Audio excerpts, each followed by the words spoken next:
So some invisible communist, or Bolshevik, which is a better word, at the New York Times, or any of Kliegman, says that we should be taxed at 91% and we should live more like the executives did in the 1950s.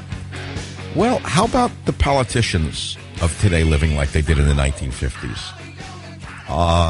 Let us start with Nancy Pelosi. Would she live the large life she lives if we went back to the rather austere lifestyle of the 50s for Fortune 500 executives? How did politicians live in the 50s? Did they have the perks they have today? So if you want to start attacking those of us who actually make things or produce things that others want and earn a good living, I think you really want to start looking very carefully at those in the media, for example, and why a gutter rat like Al Sharpton would be paid over $1 million a year. It's only because he keeps the marchers outside of the building instead of inside the building.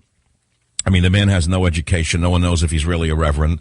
And yet, of course, he's a useful tool of the General Electric Corporation, which pays almost zero income tax the last I checked.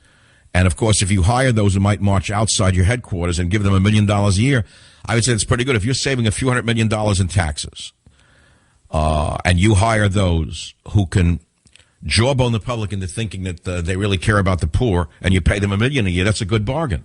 It's how it works.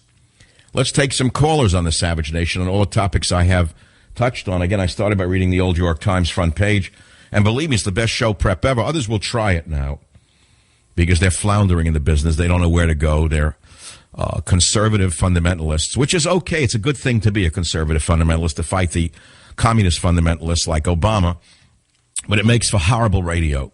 I've decided that a strident show is not a good show.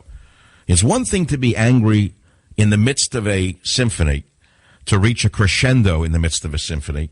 But if you're constantly at the crescendo level throughout the entire symphony, it becomes not a symphony, but a screed. And so therefore, I'm not going to give you a screed. Okay?